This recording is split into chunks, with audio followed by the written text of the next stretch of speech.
Happy Saturday, everybody. You're welcome to the Today's Women Show. Thank you for joining us again. You're really going to be inspired today. You'll have a lot of fun. You can't miss it. We'll be right back.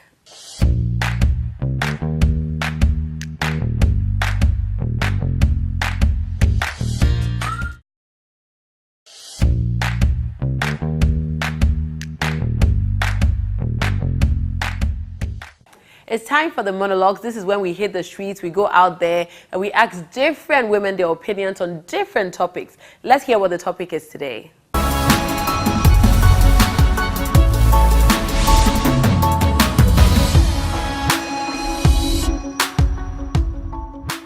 Feminism, to me, I think is a way to help females, irrespective of their age, young, old, so that they can bring the best out of them.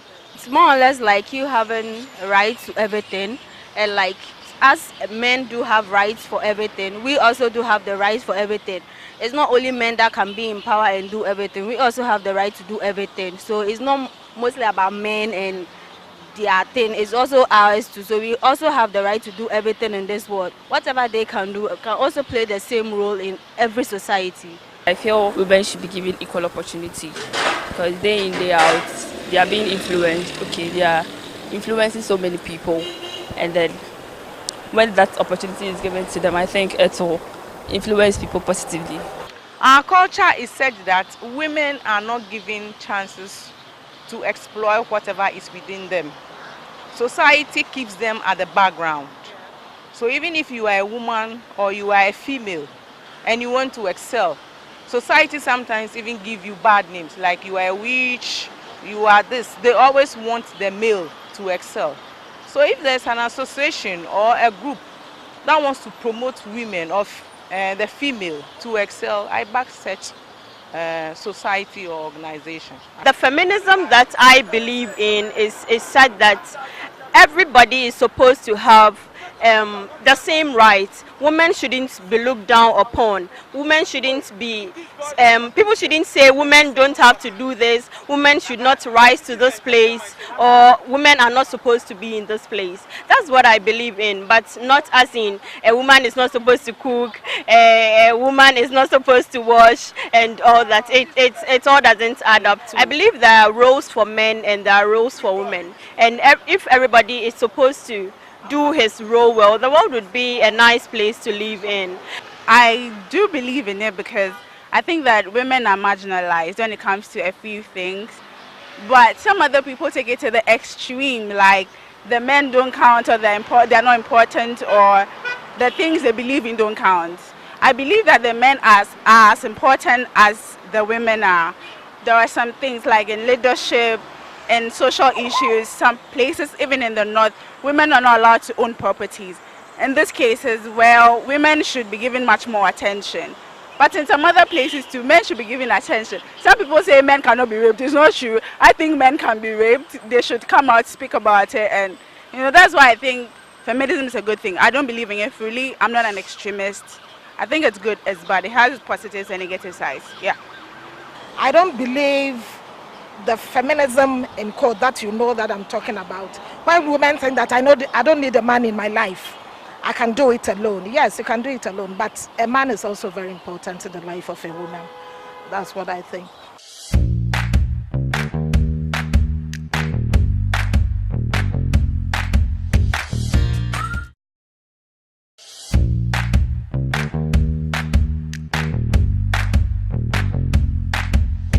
It's time for the woman on the move. She's an extremely hardworking lady pressing on towards her goal. Let's see who she is today.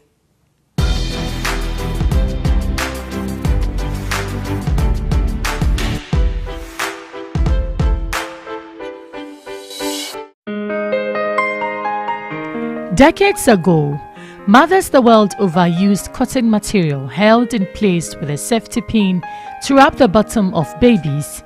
These were made out of terry towel, normally folded in a desirable shape. Wool pants or rubber pants were sometimes used over the cloth diaper to prevent leakage. However, It was soon realized that the rubber pants were harmful, as it was discovered to have a damaging effect on the skins of babies. To overcome diaper rash and infection, the modern diaper came into being. These days, diapers are the preferred choice. Diapers are types of underwear that allows the wearer to defecate or urinate without the use of a toilet by absorbing or containing waste products to prevent soiling of outer clothing or the external environment. For over 13 years, Matilda Ayavo of Mati Enterprise, located at Nungwa Market in the Greater Accra region, has been in the diaper business and has no regrets. After being in the fashion and designing world for 30 years, she was advised by her medical experts to quit the business since it had a diverse effect on her spine and eye at the same time. Getting so much contract and the need to meet the deadline of her customers made her to sit for long periods, which usually meant working deep into the night. Her eyesight as such became greatly affected. She did not quit outright since that was her source of support to the family. Searching for a new source of income, she turned to the diaper business. One day, I had a revelation that I was in a Pampers shop. I then told my husband I wanted to go into the Pampers business. He encouraged me and asked that we pray for direction. With just 50 Ghana cedis, she started selling diapers. When she started the diaper business, people bought them out of curiosity and knowing they had no idea about the product. She often took time to educate them, especially nursing mothers, on the essence of the product and its economic and social importance. Finding a new product led to her customers telling their friends about it on the market. This made her demand to go high. She was so proud to be the first person to introduce the diapers in the area, and for 13 years she has not looked for another source of income. The business, according to her, has been very lucrative. Profit ni ekitu but all the time, who was kawo unsemwa, kofi. Although the profit is minimal, business has been okay and customers do not come to buy on credit. Fine. She attributed her success to her faith and remains grateful to God for the prospects the business brings each day. However, the changing dynamics of the economy leads to fluctuating prices. Business has been quite slow due to the economy, which has had diverse effect on the prices in the market.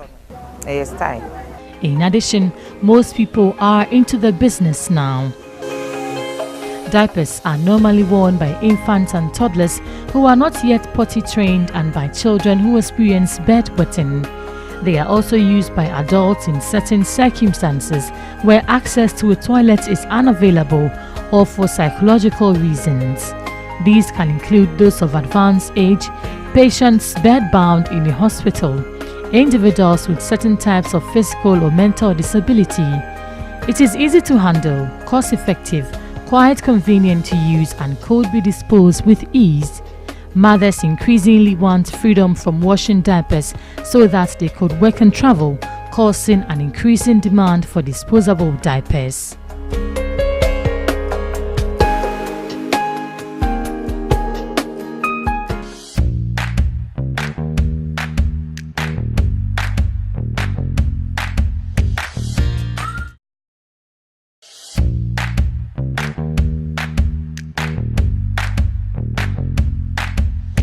Time for the winning woman, and today I have with me Mrs. Edith Yubi-Carey. I'm so glad to have her on, and I must say we are seated very comfortably in the presidential suite of the Movenpick Ambassador Hotel here in the heart of Accra. Edith, you're very, very welcome. Thank you so much. I'm so glad to have you on the show. Edith is the CEO of Sunridge Company Limited, and she's also the co-founder of the Little Big Souls charity. Is one of my favorite charities, and there's so many things that she's done. I'll be mentioning it as we go along. Now, when you talk about role models, Edith is an amazing role model. You are, I have to say.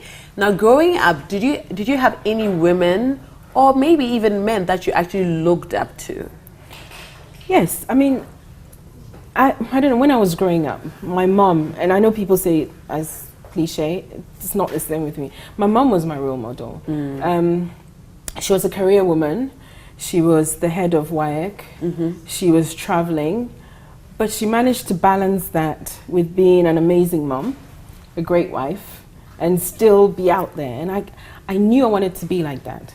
I wanted to have a career, I wanted to have a family, and I wanted to be able to do all of that, you know, at the same time. Right. So I think she probably started out as my main role model, and she still is.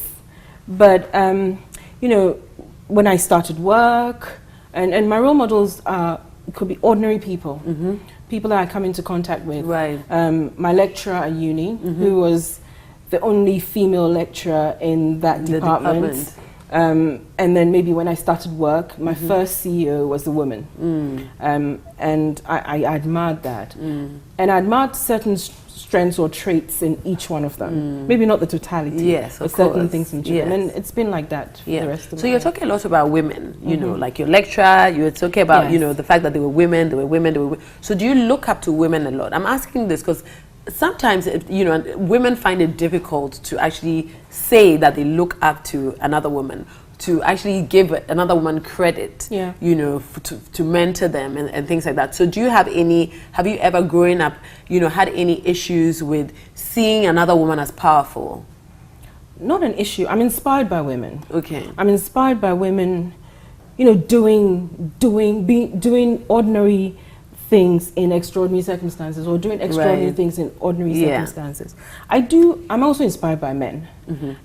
So I think it just depends on the situations. Right. Look, even now, I think my latest inspiration was a woman in NICU. So it's across the board. Right, okay. But I am inspired by women. I'm inspired by women too who, when you say powerful, for me is in context. Okay. So powerful isn't for me necessarily strong or loud or you know, all of that, but powerful is in the sense of courageous. Like, you know, people who get up every day, know their purpose, work towards their purpose, and are actually embracing their lives in like an amazing way. I'm so inspired by that, because you don't wake up every day like that. Right. Do you know what I mean? Right. I mean, sometimes you feel down. Yes. You know, you probably want to quit, give up. Or Have you ever doubts. felt like that? Not so much quit.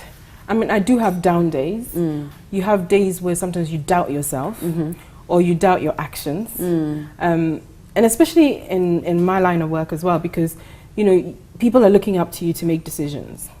And you, as far as they're concerned, you're very confident about the decision you're making. And most of the time you are. But there's always that. So tell us a bit about your career path and, you know, how you got to where you are now. Okay. With the career, before we start talking about the charities and all of that. Okay. So I studied accounting and finance as my first degree. And then I went on to do the professional ACCA, right?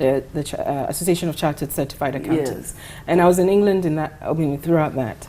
So my career has always been in finance and accounting. So I was lucky. I worked with major blue chip companies. I started with Cadbury Schweppes, who everybody knows. Then I went through to Nestle, in between other roles. Okay, and this was back in the UK? Back in the UK. Okay. And ended up with the company called Diageo, who own the Guinness Ghana Breweries Limited in Ghana. Okay. And that's actually how I came to Ghana through that role. So I came to Ghana in 2007.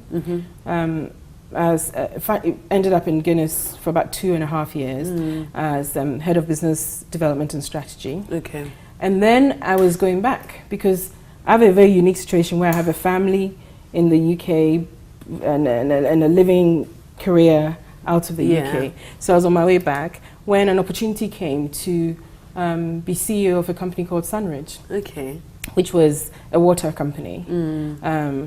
And I was basically headhunted for that. And it was great because I thought, well, that takes me out of pure finance, because finance leadership is amazing, but being a CEO is different, because now you're actually multi-department. Yes. And you're actually testing your leadership skills in ways that maybe you haven't quite tested before.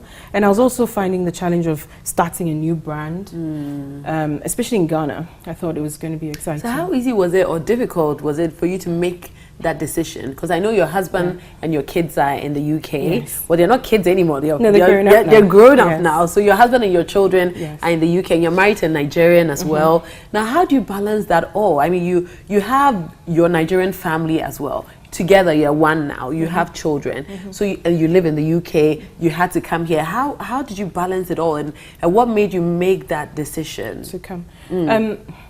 Truly, I couldn't have done it if my husband wasn't on board. There was no way it was going to happen. The role for Ghana, the role for Diageo came up when I was actually very happy in my job with Nestle. Extremely happy. When an email came from a recruiter saying, Edith, there's this fantastic opportunity with Diageo and there's going to be travel. And we were excited about it because there's travel to your country, Ghana. Would you be interested? And at the time, I remember telling my husband, I was excited when I saw the email because I saw Ghana. And I thought, oh, it's a good way of coming back. But I remember telling my husband, and he said, you know, it sounds like a bigger role. I was head of a factory for Nestle, and I thought that was as big as you could get for now. And he says, it sounds like a bigger and exciting role. Why not? So you need that support to do that. I didn't know whether I would get the job immediately, but of course I just went for the interview and then the rest was history. But I actually moved down with the children. Yeah, so I moved down, I had 3 children. So I moved down with the kids. And similarly, when I made the decision to move from Diageo or from Guinness to Sunridge, it had to be a decision that was a family decision. Because, you know, when you're moving in the beginning, you have kids under 6, it's kind of easy or easier because you don't have to worry about schooling and all that stuff. But when we're moving, when they're a bit teenagers, etc., it becomes more problematic because you've got to make sure they're in the right place at the right time and they're having the right schooling. So yes, and the support from not just my husband. But then your family were in Ghana, right? Your parents are in Ghana and all that. Okay, so it was easier for you to come because you have family here. Yes. Yeah, because I'm asking this because a lot of you know, there's this whole thing with the diaspora and returnees and people doing it. And a lot of people are wanting to come back home. Come back to their home in Africa, wherever, Nigeria, Ghana, Gambia, wherever it is. A lot of people who have lived abroad for many years, schooled abroad, are wanting to come back, you know. And so I'm just wondering, like, what actually gave you that confidence? Because it's not the same. I mean, you know, it's not the same living here as living abroad. Yeah, so how easy was it also to settle? Everybody knows that I'm a Ghana chick. I mean, from the moment I finished uni, I kept talking about, after I finish uni, I'm going to come back to Ghana. Then it was like, let me work a bit, then I'll come back to Ghana. Then you meet your husband, I'm going to come back to Ghana. And you're right, I married someone who wasn't Ghanaian. So of course, then that changes the dynamic a bit. So I knew I wanted to come back. And I knew I wanted to grow my career in Africa, in Ghana. But I also wanted to remain relevant globally. I wanted to be able to still have jobs in the UK, still be a global person. So it was important that the right role came along and that the right opportunities came along. Having mom and dad in Ghana was huge because it gives you that soft landing. But coming in with a multinational also gives you that soft landing. So grace and opportunity kind of merged together for me for that move. And it's not a move I regret. I mean, sorry, there were challenges. Oh yes. Yeah. There's cultural challenges in the ways of working. I don't mean cultural necessarily because I'm ethics. So like the work ethic. The way we work. It was very, very difficult. The way we lead. So I'm naturally a nurturing leader in terms of we do things together. I lead by example, etc. It took me a while to realize that sometimes that style of leadership doesn't necessarily work, and that sometimes autocratic pushing leadership does work. So the learning curves were very steep and the challenges were there, but at any point, I mean, I think the challenges sharpen you and then you're better the next day after the challenges. And so for me, I would never have had that experience and never probably been who I'm happy to be now if I hadn't done those roles. And congratulations and a happy belated birthday to you. Yes. A little birdie is just whispering in my ear that you just turned 50. You look amazing. I have to say 50 and fabulous. No. We must toast to that. Toast to that. I don't know where the years went, but they came. You look amazing, and this is really nice as well. This is from the 121 bar here at the Movenpick Ambassador Hotel. Really lovely. I'm so glad. So I'm just wondering as well, how the Little Big Souls come in. I've been an ambassador for Little Big Souls for many years. I actually love what you're doing. But what is the story behind it? Little Big Souls. In 2003, I was pregnant with my 3rd child at the time. And then I came to Ghana for a holiday. It was the Easter holidays, and I probably was about 5 and a bit months pregnant, and quite healthy and everything else. I unfortunately had some complications and ended up in hospital. Okay. And through that, had a baby 31 weeks. 31 plus premature. 5, yes, born prematurely. In a major hospital in Accra. And it's funny, there's a little story before that, because when I was in school, I was head girl in a school in Hastings in England, and one of the projects was to, well, one of the tasks was to raise funds for a project. Okay. And the project I chose at that time was to raise funds for a transport incubator to take babies from Hastings, which was a little town, up to London for specialist care. So I kind of knew about preemie, so it wasn't something that I didn't know about. So when I knew that there was a chance of having a baby early, we started researching, talking to our doctors in the UK, etc. And she was born perfect. And I was excited. I knew she had a journey ahead, but I just felt like we were going to be all right. And unfortunately, we lost her after 2.5 weeks in the neonatal intensive care unit, the NICU. And we lost her in circumstances that were highly avoidable if the necessary care had been in place. And it was a situation where we had 2 nurses only in a NICU. My baby was being fed. Another baby was having a little bit of an emergency. So instinctively, she put Teji down to deal with the other baby, came back, and we had to, basically she choked on her food. Oh, I'm so sorry. So we lost her. And I'm so sorry. Thanks. I mean, it was devastating for us, because I think when you know your baby is sick and there's a possibility of death, somehow you kind of prepare yourself. But when you also know that there was such a big chance of survival, it was a painful thing. But I always say I'm blessed. I had a huge family. My husband, we had so much support around her death. But that experience is still individual. Although it's a collective family experience, it's individual. So I left, we had a burial, we said goodbyes and everything, and I went back to the UK. But I think at the same time I was hurting. And then I started remembering that I wasn't the only one. And that every day when I walked to NICU to express, I would sit with a community of women, and we would all be in the same boat. And we would all be hoping and praying, because you know in NICU we don't count by days. You count by hours, you count by ounces, you count, you know, by breath. That's how precious so your slogan is every breath counts. And because indeed it does. So I thought about this, and then I spoke to my sister, because I was feeling a bit whatever, and I said we wanted to do something to validate her life, to show that she was here, because you know, when you have a baby like that who's born prematurely, a lot of what I heard from doctors and everything here in Ghana was, you know, you're young, you've got 2 beautiful children, you can have another. So it's like, what's the big deal? Yes, really? like you move on. Like just, you're going to be all go. right. But we called the charity Little Big Souls for a reason. Because as tiny as she was, as young as she was, and as premature, or as brief as her life is, she was a big soul. Right.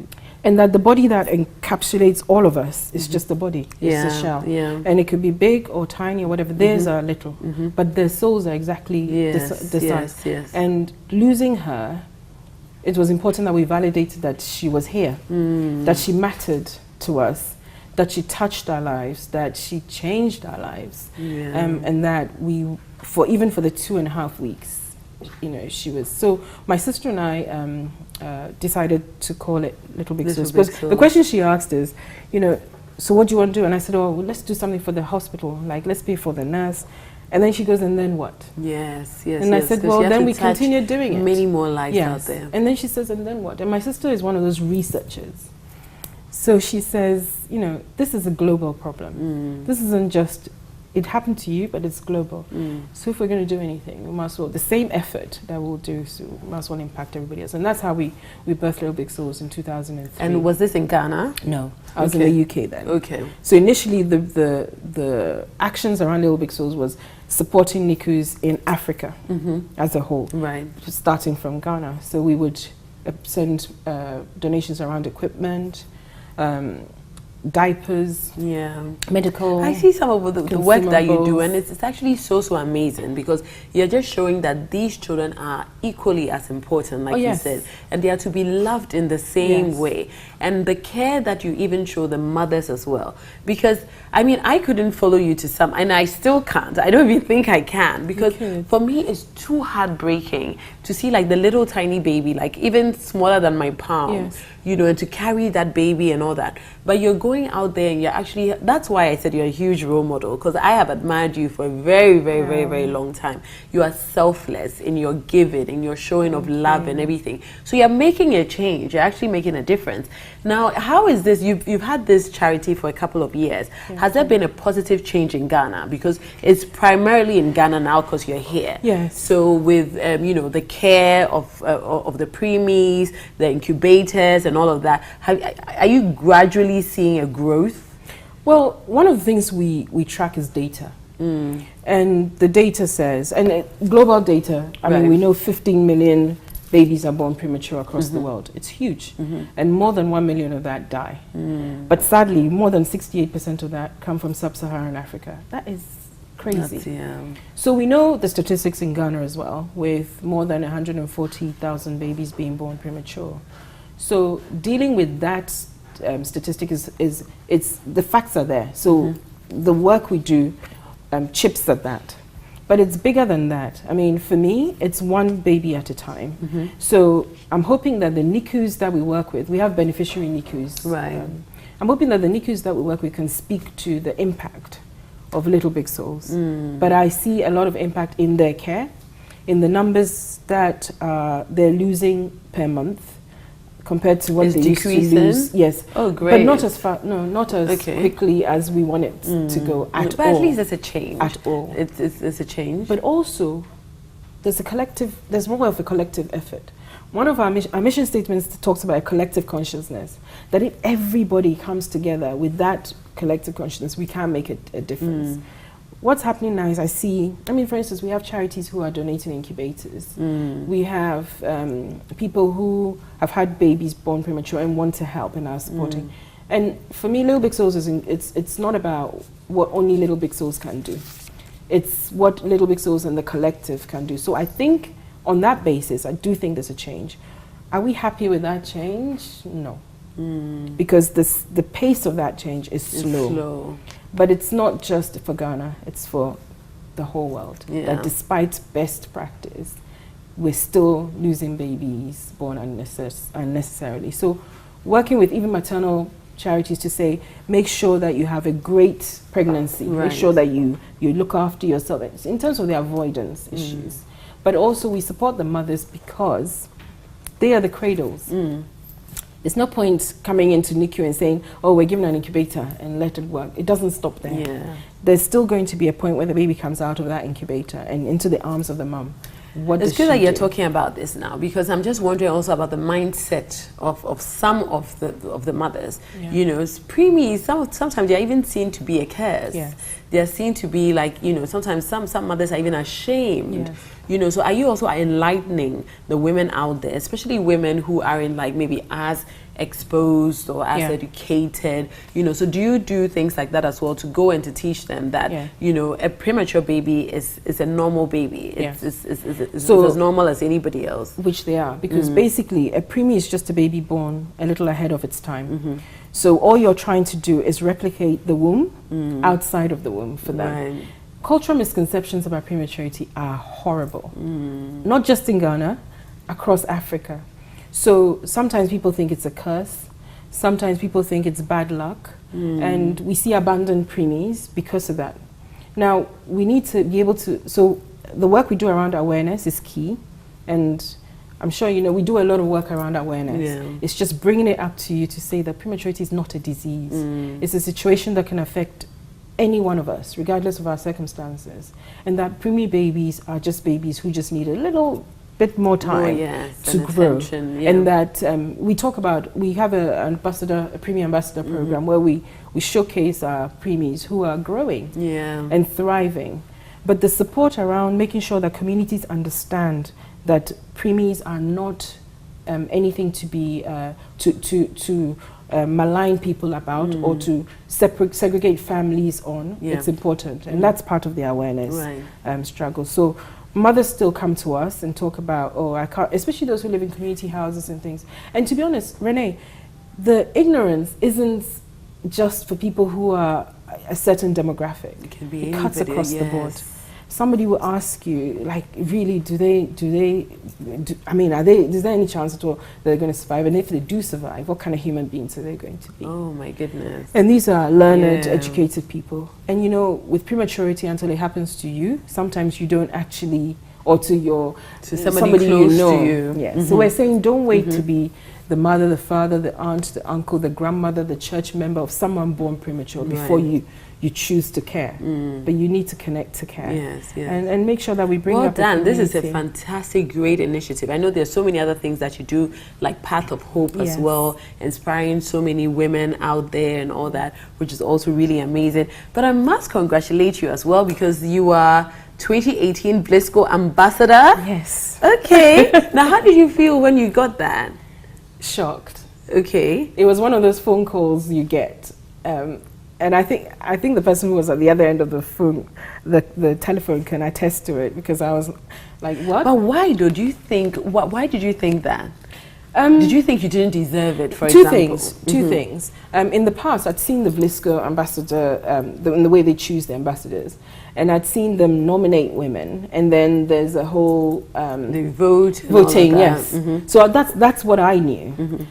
So initially, when the gentleman called, I actually said, "Oh, so what? I've been nominated," and those who know me will know I'm not into competition, lobbying and that kind of thing. So I thought, okay. But then he said, no, not nominated. You've been chosen. You are the ambassador for this year. It's Renee, it's a gift or it's an honor when someone looks at your life, even you never knew they were looking, and says, there's something about her life that matters, that is inspiring, that we want to celebrate.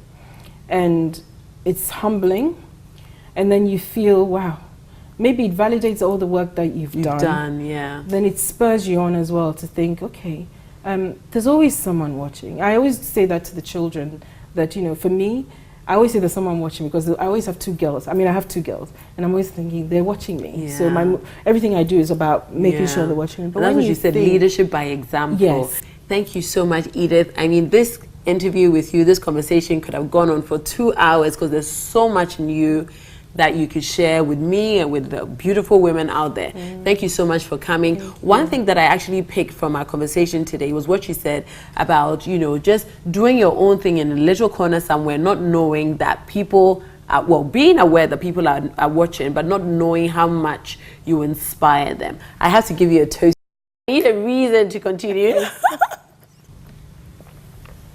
Thank you so much. Thank you so much, Edith. Thank you for having me. It's been great having you on. And ladies, if you picked what I just said and what she said as well, it's really, you shouldn't give up. You know, do your thing, do what you're doing in your little tiny corner, maybe, but you might be inspiring 1 or 2 people out there. You're making an impact, and there's no giving up, because you are today's woman. We'll be right back.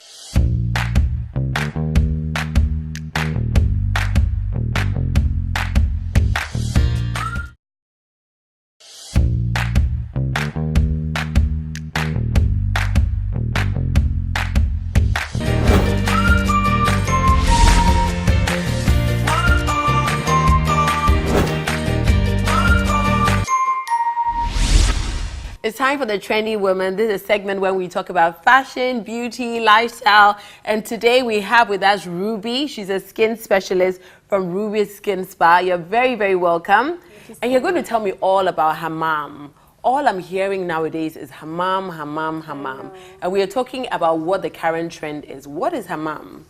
Hammam is a Middle Eastern spa treatment that cleanses the body in low mist and high intensity steam chambers. Okay, so it cleanses the body. So what is it, a scrub? Yes, hammam on its own means steam. And then gommage, the whole treatment is actually hammam and gommage. Okay. So hammam means steam and gommage means scrub. Okay. They're all Arabic. It's Arabic, and it's good you mentioned that because I think I read somewhere that it is normally associated with the mosque. Yes. So is it a Muslim treatment? No, it was usually associated with a mosque because of its deep cleaning benefits. Okay. So, I mean, back in the day, there were so many hammams next to mosques, so they would do the deep cleanse before they go to the mosque. But now, it's actually scrubbing the skin and everything. Actually steaming, scrubbing, masking, everything in between. Okay. So they do that before the mosque, so they feel extremely clean. Oh wow! Okay, and so it's hammam and gommage. So that's actually the steaming and the scrubbing and the body scrubbing. Okay, and how often can you do this? Once a month is the most that we would do for you, because of exfoliating also has its really downsides. Okay, so tell us about exfoliating because now you're going technical. Okay, exfoliating is scrubbing. Okay. And so over scrubbing will damage your skin. A lot of people over scrub because they think it will make them look lighter or fairer. But it will actually do the opposite if you over scrub. Okay. And what are the benefits of hammam? Yes. Well, the most important one will be, for me, will be detoxification. Okay. Because I think that's the ultimate as far as wellness goes, detoxification. So other benefits of hammam, relaxation, meditation, exfoliation. I mean, like I'm asking because what's the difference between a normal body scrub and then the hammam gommage? Okay, so the hammam and gommage, I would say it's a deeper kind of scrub. Okay. Because the regular scrub, you probably will not steam before you scrub. So what happens is that when you steam, your pores are open, and then when we scrub with it, it's actually used with a special glove. Okay. We'll go through the steps much later if there's time. Okay. And then you literally see the dead skin cells rolling off your skin. Oh, wow. So with a regular scrub you probably do at home, yeah, you'll exfoliate and everything all right, but you won't be able to see that. So this is like a specialist treatment, yes, which you've actually been trained to do. Exactly. So it cannot be done at home. Okay. Yes, they cannot be done at home. I think you need, apart from the gloves, I think you need special tools you use. Yes, there's so many. For example, you need a steam room. A lot of people think you can substitute that with a sauna, but you can't. Because the difference is that a steam room is drier than a sauna. Okay. The steam is extremely dry. But is it hot? Is it really hot? And is it uncomfortable? Because I don't know if I will enjoy that for relaxation. Because I'm just thinking, I don't know if I'll be thinking, so I'm too hot. So for example, in our spa, when you're filling out the form, there's always a question about, are you claustrophobic? Yeah, okay. Because if you are, then sitting in a steam room may be a little difficult for you. Okay, but what about the temperature though? It's not. The temperature is it's not too hot. Okay. As long as you're okay. And how long do you have to be in the steam for? You're steam for maximum 25 minutes. Okay. And the actual benefits is that what, your skin glows? Your skin glows. It improves blood circulation. Okay. It's relaxing because it comes with a massage after. Okay. There's a special oil we put on you after argan. Okay. So argan oil. That's very good for the hair as well. Very good for the skin as well. Oh, fantastic. And actually, the argan tree is only found in Morocco, so we actually import our argan oil. Okay. Yes, yeah, they call it the Moroccan argan oil. Yes, in okay. So, so there are so many other benefits, but a lot of the time, my clients come because, it's going to make my skin glow. Yes. Yes, because everybody wants the Kim Kardashian glow. It will definitely give you a more radiant complexion. It will not make you fairer. But that's what I was going to ask, because some people are also doing all these skin treatments now to get fairer, to lighten the skin. Maybe a more diplomatic way of saying to bleach their skin, basically. But so does this do that? Does this actually lighten your skin? I wouldn't say it lightens your skin, but imagine I'm sitting here with so much dead skin over my skin. Right. When I exfoliate, it's just going to reveal a brighter complexion. Okay. A brighter me. You. Exactly. Right. Okay. It's not going to give me a complexion I wasn't born with. Okay, exactly. Okay. So just basically like taking off the dead skin for your inner glow, basically, to show your natural glow to show. Okay, that's fantastic. Yeah. And lots of women now are doing so many skin treatments because they want to lighten the skin. But I know that damages their skin. Definitely. Now, if you have a client who has already bleached, can they come and scrub any further? So usually when I have a client with damaged skin, we'll just advise you against the treatment because bleaching is literally just ripping off layers of your skin. Right. And so This might be too harsh. Exactly, it will be just too harsh for you. Okay. You don't have enough layers for exfoliation. Okay, so now with the other, body scrub treatments, it's normally a salt scrub, a sugar scrub. So what is, I don't know if there's a secret, but then what is it? Is it also like a sort of rough texture like that, or is there something different to it? It's actually a glove. So it's a glove? It's a glove. We don't use the glove with any kind of scrub. It's okay, but do you use it with a cream or an oil? Okay, so maybe we should go through the steps. Yeah, sure, tell us. Okay. Yeah. So for example, Renee, when you come over. Yes, when I do come over. Yes, what are you going to do? When you come over, you fill out the form. We'll know if you're claustrophobic or not. Unfortunately, if you are claustrophobic, we would advise against the treatment. So let's say you're not. You'll be rubbed with a special Moroccan black soap infused with eucalyptus. Okay. And then you sit in the steamer for a good 20 minutes. Okay. By then, all your pores are open and you're ready to be scrubbed. And so you lie on our hammam bed, which is Jerusalem marble, is what we call it. Okay. and then the exfoliation begins. And so you'll realize that immediately we start to scrub, you literally see it. You can actually see You it. actually see the dead skin rolling off your skin. Okay. And it's just... like it's actually shedding and going onto the bed. It's yes, it's so shedding. like a dandruff kind of. Exactly, but it looks more like an eraser. You know when you use an eraser, it's like black and it's rolling off literally. Okay. Yes. And so we cover... But then you're talking about the Jerusalem marble, getting this from Morocco, this and that. Isn't it expensive? Well, I wouldn't say it's expensive. It's a little... expensive is relative it's anyway. Relative. It's a little on the high side, but it's not expensive. So then would you say that it's an investment, and why? It definitely is an investment because, like I said, the benefits are endless. Like I'm saying, it improves blood circulation. Okay. Reveals a brighter skin tone. It unclogs your pores. Okay. So what kind of reviews have you had from clients, for example? So for example, I have this client who loves her skin. She's always at the store, literally always buying vitamin C's and retinols and everything the skin needs. And it took her a really, really long time to try out the hammam because she was like, oh, I don't have time. But when she finally made the time, she called back and said, actually 2 days after, her skin was looking better than it ever. Oh, don't let me follow you and go and have a hammam. Follow me now. And how long does the whole treatment last? It takes an hour and a half. It lasts an hour and a half. Okay, yes. okay. Yes. So you need to make sure that you take your time, get ready. Now, for a lot of the time, relaxation. skin specialists advise that when you're having a facial, probably have it at the end of the day so you don't put makeup on so your skin can breathe. Yes. So is this also a treatment that you should probably have and then go home and rest? Or can you finish this and go about your daily duties? You can finish this and go about your daily duties because one of the last steps of hammam, the final steps, is using of the argan oil on your skin. And so you can leave the argan oil on your skin and go to work after that. It's fine. Okay. Yes. Okay, you said it comes with a massage as well. Yes. Okay. That's what so we do. is this a walk-in? No. You actually have to strictly book. by appointment. Okay. We do this for client comfort. Right. So we don't rush you or nothing like that. Okay. So everybody gets a good 2 hours and you're good. Okay, an hour and a half or 2 hours?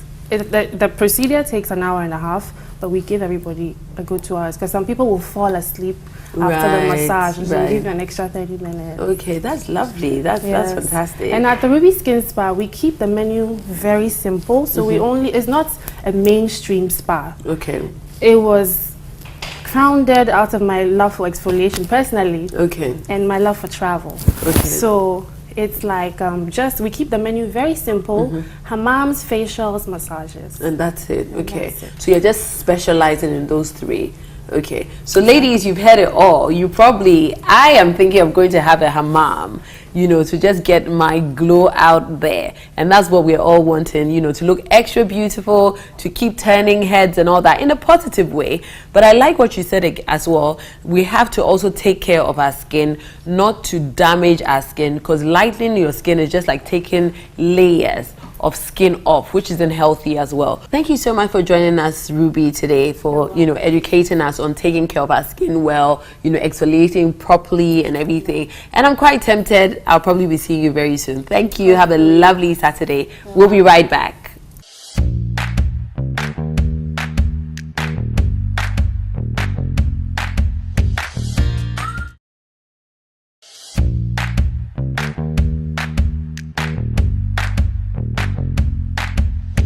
Thank you so much for joining us today on the Today's Woman Show. It's been great having you. We shot here at the Movenpick Ambassador Hotel in the plush presidential suite. Please join us again next week, Saturday at 11 a.m. on TV3 and on DSTV 279. Have a blessed weekend, everybody.